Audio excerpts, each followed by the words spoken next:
Assalamualaikum warahmatullahi wabarakatuh. Bismillahirrahmanirrahim. Alhamdulillahi rabbil alamin. Wassalatu wassalam ala rasulillah wa ala alihi wa ashabihi ajma'in. Alhamdulillah, kita sambung pengajian kitab kita Tafsir Al-Azhar pada ayat yang ke-43 surah An-Nisa. Baik, terlebih dahulu kita baca bersama-sama. A'udzubillahi minasyaitonir rajim.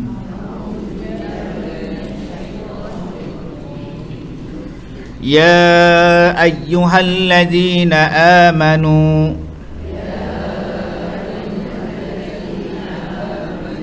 لا تقربوا الصلاة وأنتم سكارى حتى تعلموا ما تقولون ولا جنبا إلا عابري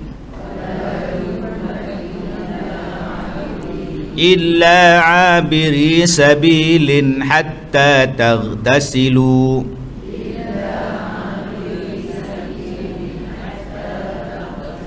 وإن كنتم مرضى أو على سفر أو جاء أحد منكم من الغائط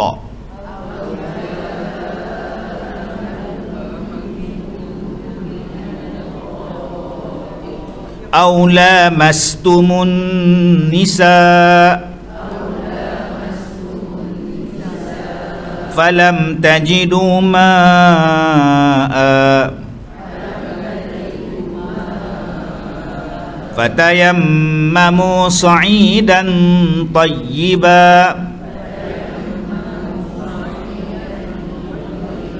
فامسحوا بوجوهكم وأيديكم إن الله كان عفوا غفورا.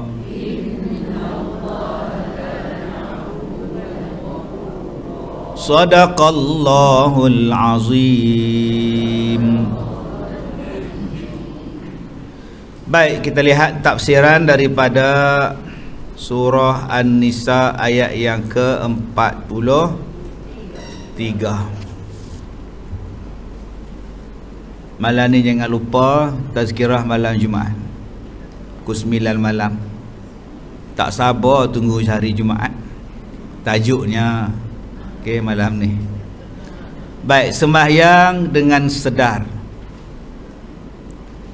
Ya ayyuhalladzina amanu, wahai orang-orang yang beriman, la taqrabus salah, janganlah kamu hampiri salat, wa antum sukara, sedangkan kamu berada dalam keadaan mabuk, hatta sehinggalah ta'malu ma taqulun, hatta ta'lamu ma taqulun, sehinggalah kamu mengetahui apa yang kamu ucapkan. Pangkal ayat yang ke-43. Hatta ta'lamu ma taqulu, sehinggalah kamu tahu, ta'lam ma taqulun, apa yang kamu cakap. Sudah dinyatakan pada ayat 36 bahawasanya orang yang beriman hendaklah beribadat kepada Allah dan janganlah mempersekutukan yang lain dengan dia. Dan kita pun telah mendapat bimbingan daripada Al-Quran, tak pun contoh teladan daripada Rasulullah sallallahu alaihi wasallam, bahawa puncak segala ibadat ialah sembahyang. Bahasa Arab sebut solat, bahasa kita sembahyang. Sembahyang sambunglah sendiri. Sembah apa? Sembah yang apa? Yang Maha Esa, sembah yang Maha Berkuasa, sembah yang Maha Agung. maka jadilah kita sembahyang. Baik. Kemudian ibadat yang paling agung yang disebut sebagai tiang agama ialah solat. As-salatu imaduddin. Sembahyang adalah tiang agama, asas. Baik macam mana pun kalau tak sembahyang tak baik. Baiklah, rajin sedekah, rajin derma, segala-galanya rajin, ringan tulang, ringan segalanya, tapi tak sembahyang tak ada makna. Sembahyang tak cukup, tak ada makna. Menantu saya sembahyang ustaz, maghrib sembahyang, yang lain tak cukup, tak aci. Dia nak 5-5 dia nak. Belum dikira baik kalau kita buat satu je, belum dikira baik. Belum dikira baik kalau kita buat 4, satu tak buat. Subuh tak buat, 4 lagi buat, tak cantik juga. Dia kena genap 5 tu, walaupun ganjil kena genapkan 5 tadi. Baik. Dan kata dia lagi, runtuh tiang, runtuhlah segala bangunan. Maka gunanya sembahyang pun telah banyak diterangkan. Apa tujuan sembahyang? Mendekatkan diri kepada Allah. Sebagai tanda, kalau kita ni rapat dengan seseorang, kita selalu telefon dia. Kamu rapat ke dengan Zul Arifin? Rapat. Rapat sangat, iya ke? Sehari berapa kali telefon? Tak ada. 10 tahun sekali pun susah. Takkan nak kata rapat. 10 tahun sekali pun susah nak telefon. Itu bukan rapat. Rapatnya 5 kali sehari. Sak-sak telefon, sak-sak mengadu, sak-sak, oh pala rapatnya. Pagi-pagi buta telefon dah. Pagi-pagi buta telefon dah. Lepas telefon tu nyembang lagi. Tak apalah, saya nak pergi kerja Ustaz. Tengah-tengah kerja 1.30 telefon lagi. Borak tontang. Tak apalah, saya nak masuk kerja lagi ni. Sebelum balik kerja 4.45 telefon lagi. Masya Allah, rapat betul. Pompa sampai rumah pukul 7, 7.30 telefon lagi. Habis sembahyang, habis makan malam apa semua, sebelum tidur pukul 9 telefon lagi. Kan tu rapat. Belum masuk lagi telefon sunat. Ni telefon wajib. Begitulah bandingannya dengan Tuhan. Kalau 5 kali kita sembahyang, maknanya kita mendekatkan diri kepada Allah. Bayangkan kalau kita tambah lagi dengan sembahyang-sembahyang sunat, lagilah kita ni rapat dengan Tuhan. Jadi kalau dah rapat, apa boleh buat? Kalau dah rapat, apa boleh buat? Boleh mengadu. Kalau tuan-tuan tak rapat dengan saya, nak mengadu apa? Malu lah nak mengadu. Bila susah baru minta kat Tuhan, kan malu. Tapi kalau dia tiap-tiap hari mengadu kat Tuhan, tiap-tiap hari rapat dengan Tuhan, kita tak malu minta dengan Tuhan. Bila dah rapat, agak-agak makbul dah doa. Makbul lah, Tuhan sayang pada kita. Sebab itu sembahyang itu merapatkan kita dengan Allah Subhanahu wa ta'ala. Yang kedua, apa makna solat? Tujuan dia berdoa. Untuk berdoa, berhubung, berdoa, menyeru. Itu makna sembahyang. Minta. Daripada awal sembahyang tu kita dah seru dah. Allahu Akbar. Itu seruan lah. Sebab tu azan mula-mula Allahu Akbar. Seruan tu Allahu Akbar, seruan Allah Maha Besar. Awal-awal sekali perkataan menyeru Allahu Akbar. Awal-awal perbuatan pula surrender. Ulang balik. Awal-awal perkataan ialah seruan Allah Maha Besar. Awal-awal perbuatan pula surrender. Angkat tangan dua-dua belah. Macam kita lah kena tangkap. Angkat tangan, jangan bergerak. Nampak tak Kasum?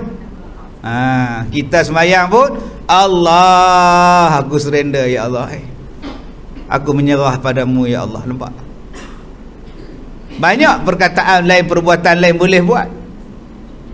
Ada orang yang sembah Tuhan macam tu,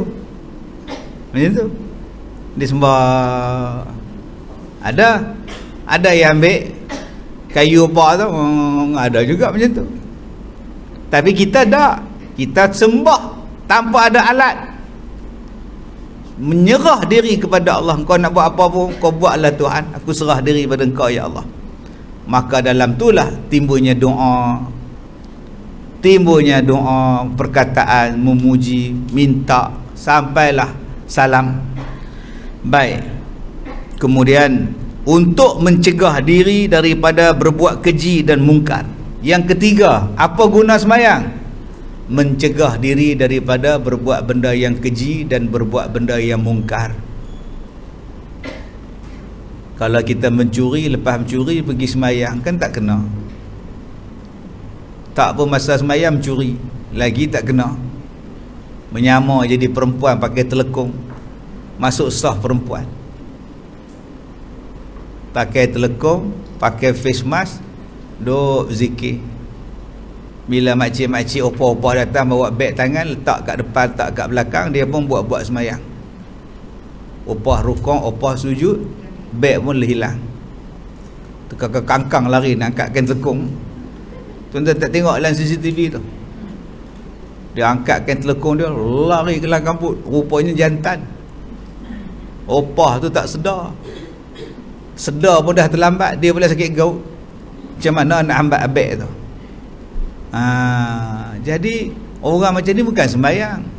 Orang sembahyang dia fikir, kalau aku buat jahat, sekali lagi aku nak sembahyang. Aku makan rasuah, sekali lagi aku nak sembahyang.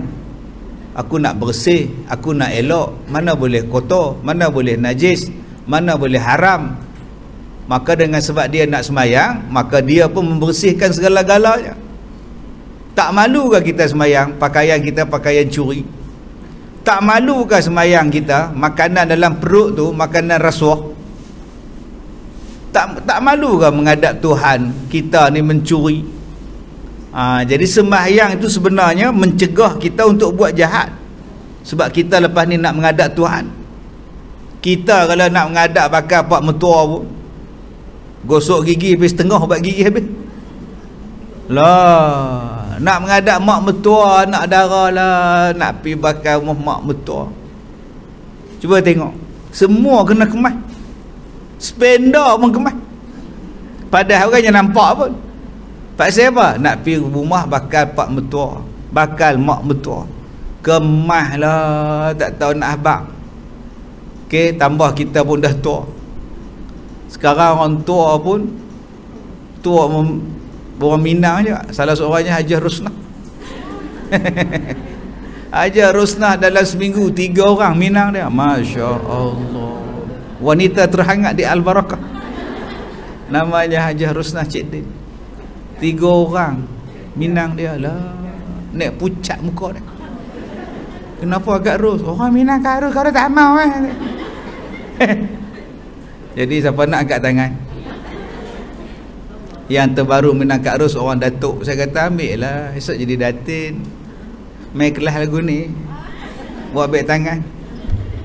Kita hak tua-tua ni pun kalau orang nak Minang, kita pun perkemas habis-habis. Tambah pula kalau anak dara orang nak Minang, lagilah katil kena kemas, rumah kena mop. Orang datang nak Minang ni, oi, katil kemas, mandi awal padahal mandi pukul 12, hari tu mandi pukul 9. Pasal apa? Pasal orang datang nak menengok. Kalaulah kita nak menghadap orang pun kita kemaskan diri kita, bayangkan kalau kita nak sembahyang. Sepatutnya lagi-lagilah kita kemas. Telekung bersih, wangi. Ini telekung tak pernah bersidai, duk terjebuk atas jadah. Tahu terjebuk, bulat je telekung tu. Malas nak sidai. Saat lagi nak sembahyang, dia masuk je dalam tung, angkat, lipat, Allahu Akbar. Habis-habis sembahyang salam, bangun, buka, londeh balik, turun ke bawah, sampailah subuh pagi besok. Itu malas nama dia. Yang tu yang saya jumpa dulu, yang ular dalam kain tu. Buat ular dulu situ. Opah ni nak sembahyang, masuk-masuk ular ke dalam tu, melompat opah tu. Jadi akak-akak sidai elok-elok, bagi wangi sikit. Kadang-kadang tak lalat dah telekung kita ni.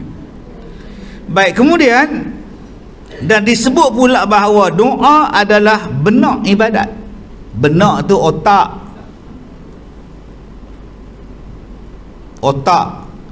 Orang Melayu faham benak tu bodoh. Apa kamu ni, anak kamu ni benak betul. Nama anak dia Kucing, benak nama dia. Okey. Laksa satu, kuah kari berapa? Mi kari satu, kuah laksa. Tu nama dia benak. Bila tanya kenapa anak kau benak, pak saya selalu tepuk kepala. Maknanya benak susah nak masuk otak. Orang Indon faham pula benak tu ialah otak ibadat. Beza bahasa Indonesia dengan bahasa kita. Maka doa itu adalah benak ibadat. Lantaran itu niscaya fahamlah kita bahawa sembahyang itu hendaklah dikerjakan dengan penuh kesadaran. Kita nak sembahyang, macam saat lagi lah kita nak sembahyang zuhur, mandi, datang, duduk, qabliyah, sembahyang tu dengan penuh pengharapan. Mungkin ini sembahyang aku yang terakhir. Aku nak buat cantik-cantik hari ni. Saat lagi masuk asar, ini kot sembahyang aku yang terakhir.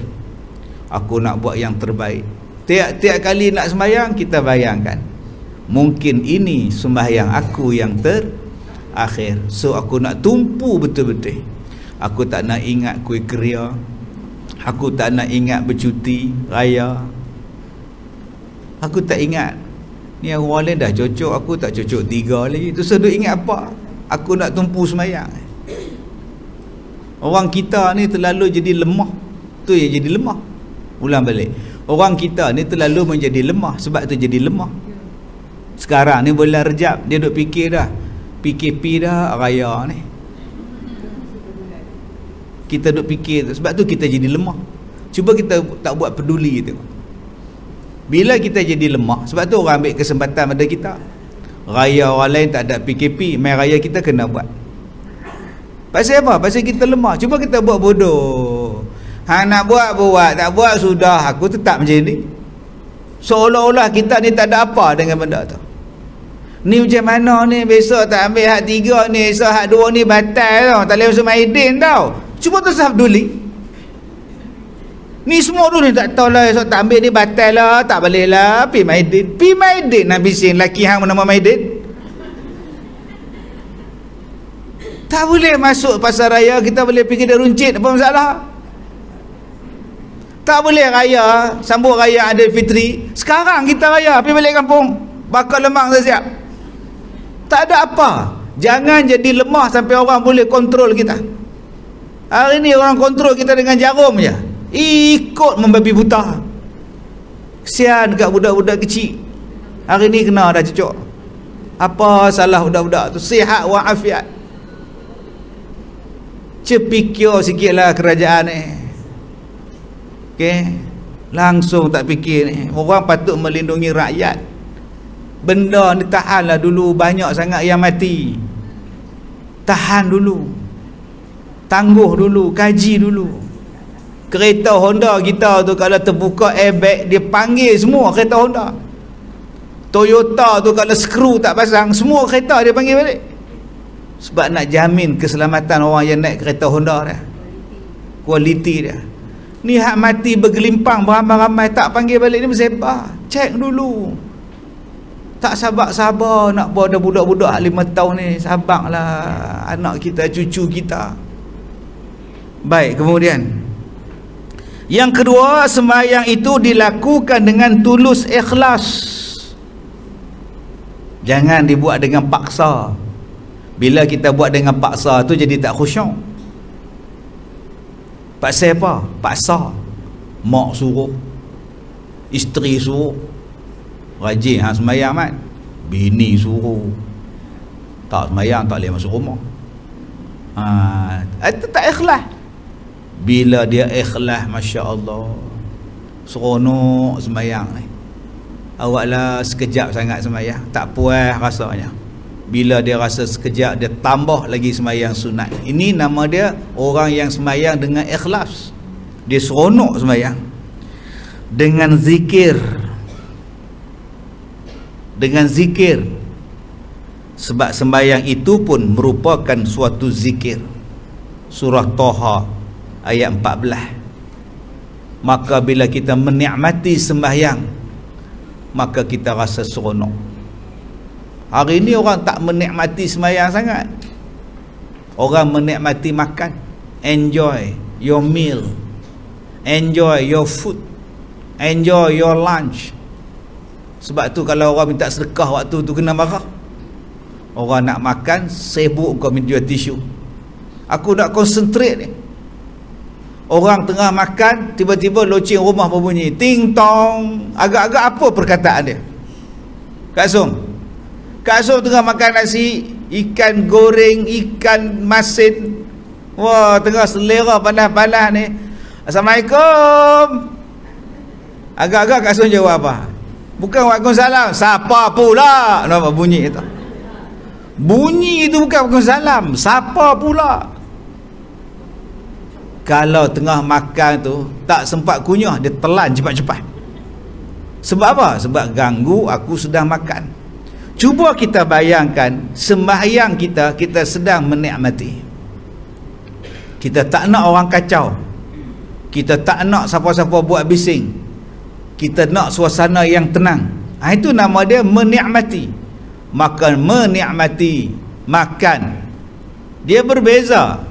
Ada yang menikmati makan di kaki lima kedai, kaki lima jalan, dengan bising. Tuan-tuan boleh tengok dalam YouTube di India. Orang India masak street food, duk masak tepi jalan, tontang, bunyi horn ni tak berhenti. Mamon berhenti. Tapi dia buat bodoh, dia masak. Yang duk tunggu dia masak apa tu, cucur tu, dia rendam dengan tangan-tangan dia sekali, bagi orang makan. Orang pun makan sekali dengan mulut. Sedapnya. Nama apa ni? Puri ke apa ke nama ni? Yang saya seronok, dia bancuh air asam Jawa tu dengan tangan. Dia perah, dia ramah tu. Dia pun bukan ada senduk. Okey. Ada orang yang selesa makan macam tu. Dia tak peduli bunyi horn, dia tak peduli apa. Dia sedang menikmati makan dia. Ada yang makan nasi sambil berdiri. Bayangkan makan nasi tepi jalan sambil berdiri. Bolehkah dia? Kita ni kalau nak makan nasi kena bersila. Dia tak berdiri. Ada orang yang makan, kena makan dalam restoran, baru dia boleh makan. Duduk dalam restoran, ada meja, ada kursi untuk dia, ada kipas angin. Tak ada aircon pun tak apa, janji boleh duduk. Ada setengah orang tak boleh makan macam tu. Dia kena makan dalam bilik berhawa dingin khas. Sebab tu kalau kita pergi restoran, ada bilik tak ada aircon, ada bilik ada aircon. Sebab ada orang yang kena makan dalam aircon, baru dia rasa selesa. Ada orang yang tak makan di kedai, dia hanya makan dalam rumah dia saja. Dia tak boleh orang lain masak untuk dia, dia nak isteri dia saja masak. Ada yang tak boleh makan di dapur, dia kena makan di atas katil, baru dia selera makan. Habis makan atas katil, pinggan dia bubuh bawah katil. Oh, sebab kongsi dengan tikus, dengan lipas pula. Dia selesa macam tu. Kita kata apalah dia ni bila dia keluar pada rumah sewa kita. Masya Allah. Baru kita tahu. Kita berkata lepas ni tak sewa dah, habis rosak rumah aku. Dia makan burger, makan Maggi, dia simpan bawah katil dia. Itu orang yang menikmati makanan. Ada orang yang menikmati makanan simple sahaja, tak perlu meja, tak perlu dapur, tak perlu apa, hanya menikmati makanan dalam kelas. Anda faham, tak faham sudah. Dia tak perlu apa-apa, simple je, apa semua karipap ngap, balik toping mas dia tu, selesai masalahnya. Cukup simple saja. Jadi tuan-tuan, begitulah dengan sembahyang. Ada orang yang bila nak sembahyang cukup simple, senang. Dia sembahyang tengah main bola, masuk waktu dia berhenti, dia sembahyang tengah-tengah padang bola, dia sembahyang. Referee jadi imam, habis-habis salam main balik bola. Yang ni di negara Mesir, di negara Arab, dia macam tu. Dia sembahyang tengah padang. Ada yang pergi ambil kentola, pakai kentola tutup paha dia. Ada yang tak tutup paha, pakai seluar pendek tu sembahyang. Tuan-tuan tengok Mike Tyson berlatih tinju nak sembahyang, dengan seluar pendek sembahyang dengan geng dia. Allahu Akbar. Hoi, ini orang yang ambil senang dengan sembahyang. Subhanallah. Ada yang sembahyang macam tu. Ada yang sembahyang di tengah keriuhan, pompang. Di mana? Di airport. Cuba tuan-tuan tengok. Ada yang sembahyang balik tiang, ada sembahyang dalam tiang, ada yang sembahyang balik kerusi dekat airport. Sembahyang. Dia tak peduli orang putih tengok, orang Cina tengok, orang India tengok. Pasal apa? Dia tetap sembahyang. Sebab ni habuan aku dengan Tuhan. Aku dengan Tuhan. Me time dengan Tuhan. Hampa nak tengok. Orang pakat perhati dia tetap nak sembahyang. Sebab dia nak ingat pada Tuhan. Ada orang tuan-tuan, dia tak mau sembahyang ramai-ramai. Tengah-tengah malam dia bangun, orang lain tidur, suami dia sendiri pun tak jaga. Dia jengkek pelan-pelan, rumah papan, pergi ke bilik air. Saat lagi bentang 3 sembahyang, dia pun sembahyang. Suami pun tak sedar, pukul 4.30 dia sembahyang. Angkat takbir slow je. Allahu Akbar. Lagi tarik selimut suami tu, sebab dengar macam puaka ni yang rapi, jangan pandang belakang. Tak ketakut laki dia. Sedangkan dulu, zaman Nabi dulu, Nabi suruh kejutkan isteri. Pergi kejut isteri sembahyang, pergi kejut anak-anak sembahyang malam. Pasang pelita, pergi sembahyang, ajak mereka sembahyang. Orang sekarang ni pula nak masuk syurga seorang-seorang. Dia senyap-senyap, dia pergi sembahyang. Cuba ajak suami sekali, ajak isteri sekali, ajak anak-anak sekali. Abang oi, kita dah rejab dah, kita nak puasa lah awal rejab ni, jom kita puasa sama-sama. Ajak lah, ajak kawan-kawan.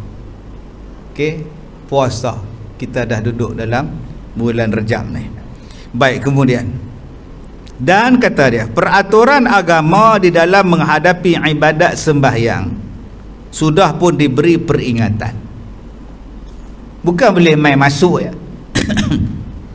Kita nak sembahyang ni boleh main redah. Tak, ada syaratnya. Yang pertama, masuk waktu. Sembahyang rajin macam mana pun, kalau belum waktu jangan duduk sembahyang. Makcik lah teringat sembahyang ustaz weh, tu makcik sembahyang Zuhur pukul 10. Elok. Pasal apa? Makcik teringat sembahyang pukul 10 pagi, makcik sembahyang dah. Tak sah. Dia ada syarat dia. Limiqatiha nama dia. Sembahyang pada waktunya. Lagi, setelah masuk waktu, orang pun azan. Mendengar azan, kita pun sadar bahawa waktu sembahyang dah masuk. Setelah itu, kita pun mengambil wuduk. Nak sembahyang bukan boleh masuk gitu ya. Pergi ambil air sembahyang dulu, bersih dulu. Nama dia apa? Nama dia wuduk. Tiap-tiap kali bersih, tiap-tiap kali sembahyang mestilah bersih. Lagi banyak sembahyang, lagi banyak bersih. Sebab tu orang tak sembahyang tak bersih. Dia bersihkan apa? Muka tak basuh, tangan tak basuh, kepala tak basuh, kaki tak basuh. Kita ni sentiasa basuh. Sentiasa basuh, sebab tu kita tak payah hand sanitizer. Dulu sampai habis kat farmasi hand sanitizer. Lah ni orang tak peduli lah. Sebab tangan kita sentiasa bersih. Dengan wuduk, dengan berkumur, dengan masuk air ke hidung. Orang Islam yang duk kena basuhnya orang tak basuh berak. Yang tu yang kena hand sanitizer. Melap saja. Kita orang Islam ni sentiasa bersih. Takut apa nak bersalam?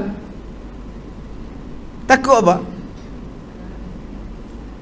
Jarang orang Islam ni korek hidung tangan kanan. Jarang. Tangan kanan bagi dia cukup bersih. Dia pegang benda yang bersih, dia bersihkan benda yang bersih kanan. Tapi sayang hari ni, kadang-kadang kita tak fikir apa benda yang ada dalam hand sanitizer. Sikit-sikit sanitize, sikit-sikit sanitize. Agak-agak dia makan tak tangan kita lah. Dia buang dah enzim yang ada di dekat tangan kita. Tangan kita ni dia ada enzim, di hujung kuku ada enzim. Jari kita, tapak tangan kita tu yang mencernakan makanan. Bila tiap-tiap hari tuan-tuan guna tu tanpa had, sat-sat sapu, sat-sat sapu, sat-sat sapu, mesti ada kesan pada tangan. Dia bahan kimia. Yang tangan kita peluh ni semula jadi daripada Tuhan. Tapi sayang, yang semula jadi kita tolak, kita ambil hak kimia, hak kilang buat. Mulalah tangan kita jadi masalah. Sedangkan tangan kita inilah yang paling penting sekali, yang menghilangkan penyakit kita dengan enzim-enzim yang ada dekat tangan kita. Kemudian kita pun berwudu, selesai semayang, dijelaskan pula semayang itu tidak sah kalau tidak disertai dengan niat. Kemudian diperintahkan kita sekurang-kurangnya 5 kali dalam sehari semalam kita sembahyang dengan penuh kesadaran. Bukan sekali, bukan setahun sekali, 5 kali sehari semalam, sebagai tunduk patuh, tanda taat kepada Allah. Kita duk letak dahi kita, bangun duduk, bangun duduk, bangun duduk, sampai dahi kita lah yang paling rendah, lebih rendah daripada punggung lagi, kepala kita tu yang letaknya. Meletakkan dahi di tempat sujud cukup penting. Tapi 2 tahun dulu tak apa nak penting. Yang pentingnya meletakkan dahi dekat suhu. Pi ke mana pun tunduk kat suhu tu, toek toek toek. Tak tunduk saman. Tapi kalau tak tunduk untuk sembahyang, tak ada siapa kena saman. Baru sekarang orang sedar tunduk kat suhu tu tak ada faedah apa. Dia bukan menghalang, dia bukan mencegah demam. Baru sekarang tak payahlah. Orang tak ambil peduli lah. Satu benda yang tak betul, lama-lama orang jumpa tak betul dah. Sebab Allah sebut dalam Quran, akan timbul benda yang tak betul itu. Akan timbul. Tetapi benda yang betul, lama-lama orang akan cari. Cuba tengok sembahyang, betul tak? Betul. Lama-lama orang cari tak sembahyang? Orang cari. Dulu dia pondan, tak sembahyang. Sekarang apa dia buat? Dia cari sembahyang. Dulu dia rockers, sekarang dia cari sembahyang. Dulu dia ni pelacur, sekarang dia cari sembahyang. Dulu dia ni terlibat dengan rompakan, masuk penjara, dia cari sembahyang. Dulu samsing kampung dusun, sekarang dia cari sembahyang. Sebab apa? Sebab sembahyang itu benda yang betul. Jahat lah sekali akan timbul kesadaran, maka dia akan mencari sembahyang. Yang tak betul ni orang tak akan cari. Itu dia last sekali. Jadi kalau boleh, janganlah sampai kita last sekali baru nak cari sembahyang. Takut tak sempat jumpa lah, tengah-tengah mati. Sebab tu kalau nak tobat, tobatlah sekarang. Jangan tangguh, tak apalah, nanti tua nanti saya tobat. Jangan. Cari sekarang. Mungkin kita mati sekarang. Sejak daripada rukun fi'li sampailah kepada rukun zikri dan rukun qalbi. 5 kali sehari semalam kita menyediakan diri. 5 kali tu, cuba kita tengok apa kita buat. Mandi, itu nama dia apa? Prepare. Lagi gosok gigi, bersugi. Kemudian kita ambil sejadah, kita bentang, kita ambil telekung, pakai, bersiap depan cermin, nak pergi sembahyang di surau. Okey, dah keluar pintu, masuk balik, terlupa sejadah, patah balik, masuk dalam surau, cari tempat strategik. Satu, bawah kipas, dua, depan tiang, boleh nyanda. Itu dipanggil apa? Preparation nama dia. Maka dia pun letak beg dia, letak pelah air dia, pergi sembahyang membuat pelah air, padahal dia puasa. Lupa hari Senin puasa, hari Khamis dia pun sembahyang. Itu nama dia apa? Nama dia preparation, nak sembahyang. Kemudian yang kedua, melepaskannya daripada sangkut fikiran yang lain. 5 kali sehari semalam kita tak fikir apa-apa dah.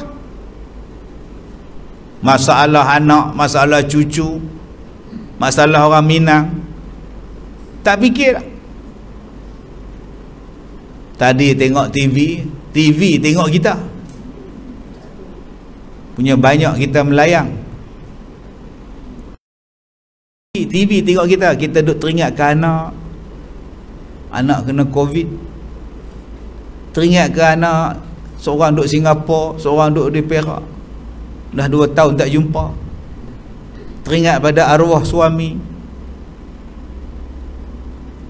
Dan dekat bulan Rejab ni dia selalu ajak makcik puasa, tapi bila datang waktu sembahyang, dia tak ingat dah anak-anak dia. Dia lepaskan semua tu, dia hanya tumpukan diri dia kepada Allah di dalam sembahyang. Dia tak ingat apa dah. Ingat laki dia ke, ingat isteri dia ke, tak ingat. Yang aku ingat, aku nak sembahyang, dah masuk waktu. Dan yang ketiga, apa dia buat? Menunjukkannya hanya kepada Allah. Waktu dia sujud tu, betul-betul dia rasa dekat dengan Tuhan. Walaupun dia nak sujud tu pinggang dia sakit, lutut dia sakit, kena pula Imam Ahmad rukuk lama, Ustaz Ahmad pula sujud lama lah, apa pula dia berdoa ni, ya Allah, kita pula sakit lutut, Ustaz Ahmad pula doa panjang pula, apalah, minta nak menikah lain ke Ustaz Ahmad ni, nampak doa panjang lah. Waktu itu tetap kita sujud, kita serahkan diri kita pada Allah. Bila dah duduk tahiyat akhir, punggung kita atas lantai sejadah, maka kita pun mulalah bertasyahud. Asyhadu an la ilaha illallah. Waktu tu kita rasa dekat dengan Tuhan. Kita gerakkan ibu jari kita, jari telunjuk kita, angkat jari telunjuk. Tiada Tuhan melainkan Allah. Sebut betul-betul, la ilaha illallah, tiada Tuhan melainkan Allah. Sebab apa saya sebut 2 kali? Tiada Tuhan melainkan Allah. 3 kali lah saya sebut kat Zoom. Itulah makna la ilaha illallah, tiada Tuhan melainkan Allah. Sebab hari ni orang ubah, tiada Tuhan yang berhak disembah melainkan Allah. Ada tak sebut berhak disembah dalam kalimah tu? Tiada Tuhan yang disembah melainkan Allah. Maknanya ada Tuhan yang tak disembah. Faham tak? La ilaha illallah, tiada Tuhan melainkan Allah. Itu yang betul. Tapi hari ini dia bubuh makna dalam TV, tiada Tuhan yang disembah melainkan Allah. Mana ada yang disembah dalam ayat tu? Sebab nak jaga hati orang agama lain. Kami pun ada Tuhan juga, Tuhan kami betul juga. Nak jaga, tulis tiada Tuhan yang berhak disembah melainkan Allah. Pasal apa? Pasal nak tunjuk Tuhan lain pun ada lagi. Janganlah macam itu. Sebut sajalah tiada Tuhan melainkan Allah. Bila kita kata tiada Tuhan yang berhak disembah melainkan Allah, nanti budak-budak faham, oh ada Tuhan lain ya. Tuhan itu, Tuhan ni, Tuhan ni, tapi tak payah sembah yang tu, kita sembah Allah. Yang tu yang salah tu. Tulis sajalah tiada Tuhan melainkan Allah. La ilaha illallah, tiada Tuhan melainkan Allah. Dah. Yang tu bukan Tuhan. Yang ni bukan Tuhan. Tu yang dekat pokok tu lagi bukan Tuhan. Yang dekat tiang tu, tak Tuhan tu tepi jalan duk tengok orang dekat traffic light tu, itu bukan Tuhan. Habis tu Tuhannya apa? Allah sahaja. Tapi bila kita sebut tiada Tuhan yang berhak disembah melainkan Allah, maknanya kita kata yang tu Tuhan, yang tu Tuhan, tapi yang tu tak payah sembah, sembah Allah saja. Ini yang ngelirukan orang nanti. Bila kita baca tahiyat akhir La ilaha illallah, hati kita pun berkata-kata tiada Tuhan melainkan Allah. Wa asyhadu anna Muhammadar Rasulullah, dan aku bersaksi bahawasanya Nabi Muhammad itu pesuruh Allah. Dalam hati kita masa tu rasa penuh, rasa puas, rasa penuh. Hari ini aku menyaksikan bahawasanya Allah, tiada Tuhan melainkan Allah. Nabi Muhammad itu benar pesuruh Allah. Dah. Kita pun selesai apa semua, Assalamualaikum. Bila kita bagi salam saja, terpancar rasa kepuasan pada kita. Kita rasa seronok, kita rasa puas, seronok sangat-sangat. Ketenangan yang hanya orang yang sembahyang saja merasainya. Orang yang tak sembahyang dia tak rasa nikmat tu. Orang yang tak sembahyang dia tak merasai kelazatan itu. Hidup dalam keadaan terkejar-kejar, hidup dalam keadaan gundah gulana, stress, anxiety. Hari ni macam-macam petua nak lawan stress, anxiety, stress. Jawapan dia senang, sembahyang je lah. Ini nak kaunseling sana, kaunselor sana, pening kepala. Suruh sembahyang, pergi banyakkan sembahyang, hadirkan hati di dalam sembahyang. Dialah ubat untuk penyakit kita. Namanya ialah sembahyang. Ini bila datang penyakit dilarang sembahyang. Budak-budak tak boleh masuk masjid, tak boleh sembahyang ba'diyah, tak boleh sembahyang qabliyah dalam masjid. Waktu inilah kau nak hampirkan dengan Allah, waktu tu pula kau suruh jauhkan pada Allah.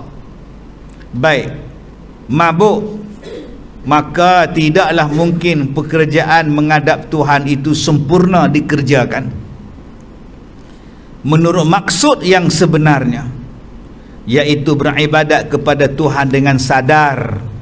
Kalau kita sedang mabuk, maka Allah berfirman, janganlah kamu hampiri solat dalam keadaan kamu mabuk. Macam mana nak datangkan hati kalau kita mabuk?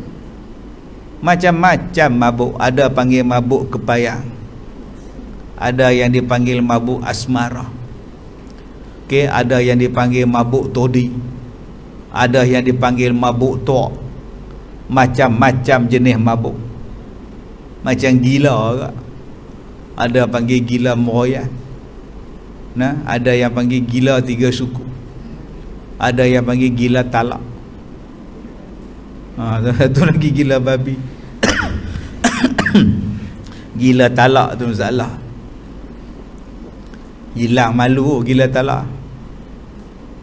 Dah talak nak balik, malu kita. Tambah pula kalau dah talak 3. Oi, Cina buta pun sanggup. Dia upah ambil gurka. Cerita talak kan. Nurino tak kena cerai talak 3, Nurino. Yang jadi Cina buta ambil gurka, dengan gigi tak ada. Nak gelak kat Nurino. Dia upah, yang upah lah Harun Pak tau.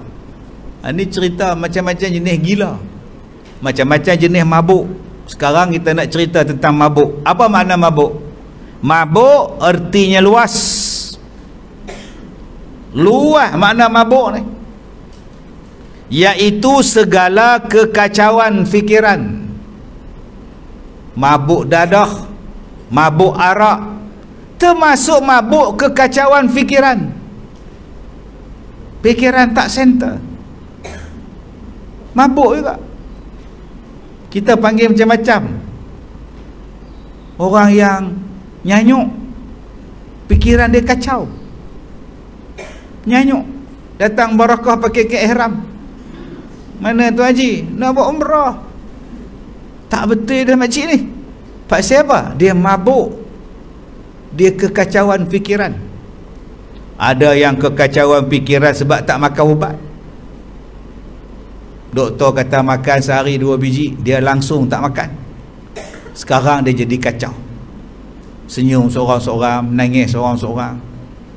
Dia kacau seorang-seorang kita. Ada orang tuan-tuan yang kekacauan fikiran dia, wayar dia putih sejak anak dia meninggal. Dia tak boleh terima hakikat, maka dia jadi murung. Dia jadi murung. Sejak suami dia meninggal, dia jadi murung. Tak terurus. Makan minum orang tolong hantar. Tak suap, tak makan. Tu nama dia combi. Nangis kerja dia. Sampailah Abang Kasim datang. Kan? Mami, siapakah yang menangis itu, Mami? Itu combi, anak Mami. Itu dah. Tuan-tuan tak ingat cerita tu? Kan? Combi, janganlah menangis. Dulu Abang Kasim matanya nampak, tapi duk menangis kat isteri, sekarang jadi buta. Nangis saja Zaitun cerita tu. Teringat kat Kuswadi Nata. Dia tak boleh terima hakikat kematian. Dia tak pergi kerja, dia tak pergi sekolah sebab dia putih tunang. Oh, banyaknya cerita tentang mabuk ni. Belum lagi mabuk yang betul-betul mabuk. Nama dia apa? Arak. Yang tidur dalam longkang, yang rempuh kereta orang. Yang tu lagi teruk. Yang masuk salah bilik. Salah bilik orang masuk rumah, dia mabuk. Maka fikiran yang tidak bulat juga dipanggil mabuk. Tak center. Dia tak boleh nak fikiran waras. Hati yang bercabang kepada yang lain. Duk lang kelah badan, hati. Badan lang kelah, hati terbang ke Amerika. Badan lang kelah, tapi dia teringat dengan tunang kita. Kita 70, tunang dengan orang 79. Dia teringatlah dekat abang tunang. Apalah dia buat pagi-pagi ni, makan lagi orang tua tu. Tapi tangan dia pegang kitab, hati dia teringat. Itu namanya tak bulat hati tu. Ada juga jenis tu. Atau fikiran yang sedang susah, tiba-tiba dibawa sembahyang. Perasaan sedang sedih, maka bila sembahyangnya pun teringatlah pada benda yang sedih. Maka Allah pesan, kalau kamu nak sembahyang, janganlah bawa benda-benda tu dalam sembahyang. Lempar jauh-jauh. Sekarang tumpukan perasaan kamu kepada Allah. Nama dia sembahyang. Kalau tidak, sembahyang kamu tidak khusyuk. Selalu orang tanya, kenapa solat saya tidak khusyuk? Sebab kamu bawa semua sekali dalam sembahyang. Nasi sedang ditanak, cucu sedang teriak, menantu mengandung pula, sampai tu pun bawa dalam sembahyang. Aku dah kata dah, tungku. Malah nungku tu yang mengandung pula tu. Dalam sembahyang mak mertua duk teringat. Pasal apa mak mertua teringat menantu dia mengandung? Sebab nanti bila beranak, dia yang nak kena belah. Tu yang aku nak pergi duduk sekolah Ustaz Kazim. Tenang kata. Orang tak boleh hantar cucu sini. Sekolah Ustaz Kazim tak bagi orang masuk. Sebab dia tak larat nak belah. Dia letih. Maka tuan-tuan, masukkan semua benda ni dalam sembahyang. menjadikan kita tidak khusyuk di dalam sembahyang. Sebab itu bila kita nak sembahyang, banyak ada prosedur dia. Banyak. Bersih daripada najis, bersih daripada hadas, ambil wuduk, bersih pakaian, tentukan kiblat, tutup aurat, pakai telekung elok-elok, jaga elok-elok, jangan bagi nampak rambut. Supaya apa? Supaya benda-benda yang di luar tadi tak masuk dalam kita sembahyang. Kita sibukkan diri dengan sembahyang, maka benda-benda tu takkan masuk sepatutnya. Tapi kalau kita sembahyang, masuk juga. Pasal apa tengah-tengah sembahyang ni mula teringat lauk? Loh, garam tak bubur. Tengah sembahyang boleh teringat garam. Maknanya ada benda tak kena ni. Sebab tu ulama-ulama dulu, sahabat-sahabat dulu, setengah jam, 1 jam sebelum sembahyang, mereka stop urusan dunia. Stop. Mereka duduk atas tika sembahyang, mereka mula konsentrate. Kita hari ni dah pakai telekung, duduk telefon lagi. Baju tak pakai kain duduk tak katil. Tak apalah, hang balik lah, nampak duduk telefon anak dah. Tak apa, balik dah ambil wuduk dah, dah pakai kain telekung dah, duduk atas bucu katil lagi. Sajalah mak pesan tu kat hang balik tau. Tak telefon. Allahu Akbar. Agak-agak dia teringat apa waktu dia sembahyang? Ya Allah, lupa nak pesan beli buah jambu. Astaghfirullahalazim. Lah sagi pi tapah singgah kat RNA tapah beli buah jambu. Terlupa. Pasal apa? Pasal kita duk buat sebelum sembahyang. Kita tengok tali besen. Sebelum sembahyang tengok TV dulu. Kemudian tutup TV sembahyang. Teringat tak? Teringat. Waktu tu kita belum makan, makanan dah hidang, kita kata sembahyang dululah. Tengok-tengok menantu sampai, bawa cucu 10 orang. Kita sembahyang isyak, cucu 10 naik van boleh sampai, lari ke dapur, habislah lauk aku. Nampak? Tadi hang tak nak makan, siap-siap. Itulah dia yang akan jadi ganggu kita sembahyang ni. Sebab sebelum kita sembahyang tadi, perasaan kita, ingatan kita terlalu banyak, maka sembahyang kita pun tak jadi khusyuk. Jadi lepas ni kita mula susun balik sekurang-kurangnya 15 minit, setengah jam sebelum masuk waktu. Kita dah free dah. Tak ada apa-apa dah, mak nak tumpu pada sembahyang. Saat lagi kita bulat pemikiran kita sebelum sembahyang, tak ingat apa dah, tak tengok apa dah, tak cakap apa dah, maka kita pun sembahyang dengan seronok. Jadi cuba kita buat zuhur nanti, masuk dalam surau, duduk atas sejadah masing-masing, teruslah nyimbang, buat hal masing-masing, baca Quran, sembahyang sunat. Sebab ada orang jenis macam tu, dia pantang tengok orang duduk seorang, dia main menyimbang, bawa heret beg main duduk sebelah kita. Orang nak baca Quran, masing-masing ada Quran baca, masing-masing ada tasbih zikir, masing-masing ada sejadah sembahyang. Jangan menyimbang. Nak menyimbang, balik sekali lagi, jalan kaki ke pondok masing-masing, menyimbang lah. Tapi duduk dalam surau, masing-masing kita dengan Tuhan, supaya bila kita sembahyang nanti, kita tak jadi mabuk, pikiran kita macam-macam. Baik, tandakan di situ, kita sambung lagi insya-Allah.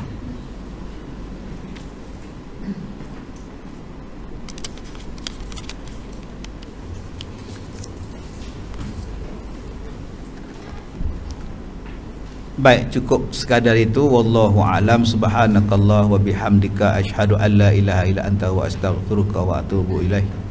Bismillahirrahmanirrahim. Wal 'asr innal insana lafi khusr, alladzina amanu wa 'amilus solihat wa tawassaw bil haqqi wa tawassaw bis sabr. Wabillahi taufiq wal hidayah. Assalamualaikum warahmatullahi wabarakatuh.